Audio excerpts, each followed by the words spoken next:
I become troubled by questions. Who was I? Why did an omnipotent God cause such grief?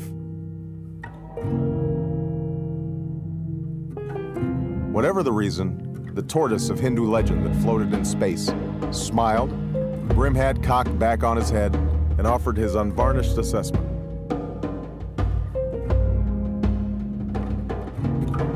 It had nothing to do with good or bad, he explained. It was this desire of his to obliterate the past. That's all? I asked him. He glanced down, surprised by the question. Yes, that's all. For the first time in many years, he said, I was filled with hope and the potential for unblinking cruelty.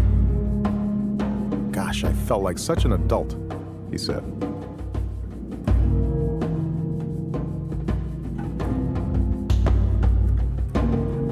We took a jug full of water and sat down near the crocodile pond. Him in baggy pants and a starched undershirt, sipping whiskey and cleaning his teeth with the cellophane from his cigarette pack, both more and less than a man. How could America send men into space, he said, pointing upward, where fear and lack of imagination choke your dreams, men prone, in the end, to disappointment. He turned to me and said, it was a particular brand of arrogance. Just a matter of time, and the worlds that they thought they'd left behind reclaimed each of them. Each man finally forced to withdraw and quickly burn out, tumbling against hard earth. I'd asked them once what motivated them to do what they did, he said. They told me, we don't know yet. Stupid motherfuckers.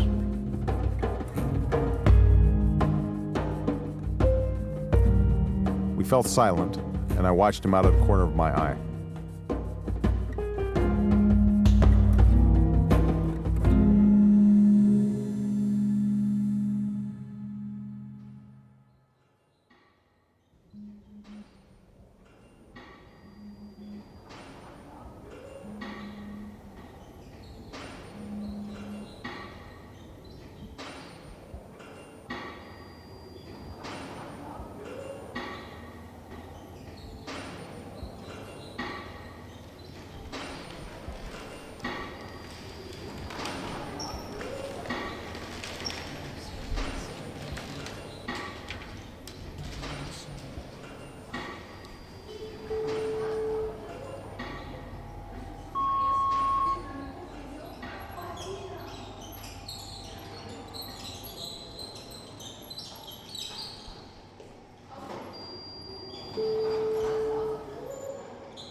Simple hook sound.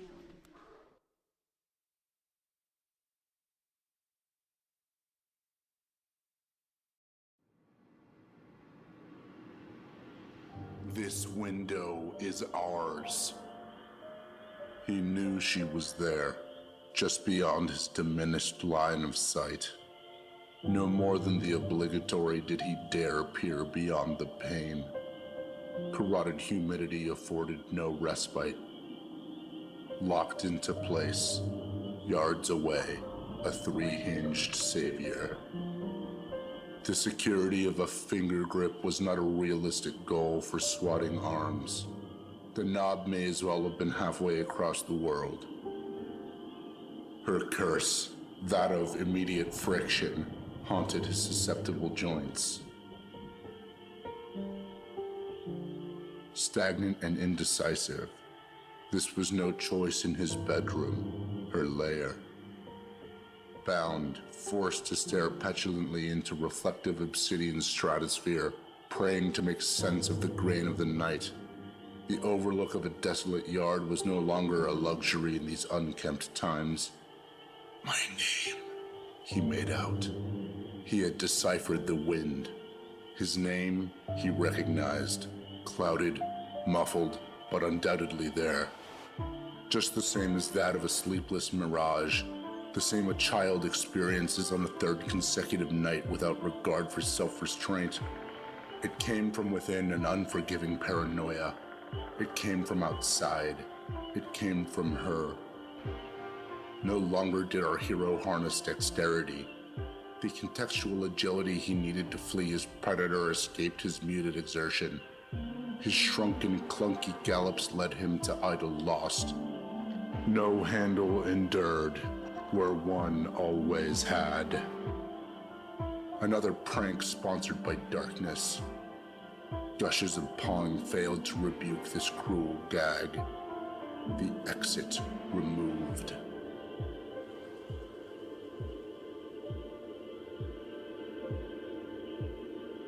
Him, four walls, a frame, the coarse lust of a voracious goddess. His name, again, from another wall. Maybe it was one of the several inside of him. With the internal blink of an eye, the pain was gone. The frigidness of the night rasped about in his naked larynx. She was here.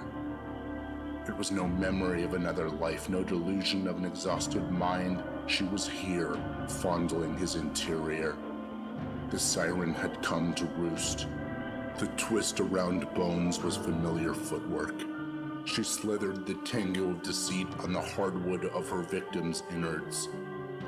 The dance partners felt the tightening of the foreign organs that encased her. Beggar's tragedy, another's triumph.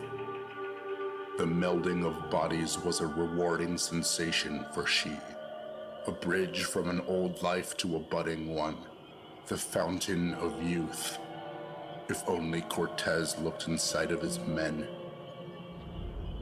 The holes slipped through congested arteries, a shimmy down and out of this feeding tube. Towards the palpations of the recently damned she strafed. Sleet tendrils gripped the fair ribbon of imbued ego. Death and influx. Fervor consumed the most sacred of symbols, a heart no more. The parasite was latched. The rind of a bygone torso ebbed formlessly. Her size grew and thinned in simultaneous retort, synthesis with her new casing. Two stood as one. Reincarnated. Reclaimed. Now came the true beginning. Whatever lay beyond the doorknob.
Don't stop, don't go. Don't stop, don't go. Don't stop, don't go. Work more, hard smut. Work more, hard smut. Work more, hard smut. Work more, hard smut. Work more, hard smut. Work more, hard smut. I'm sorry, my children. I wanted to be unselfish, unsainted, but nothing is free. This story, this ending, it's all about me. This envy, this jealousy, it's all prophecy.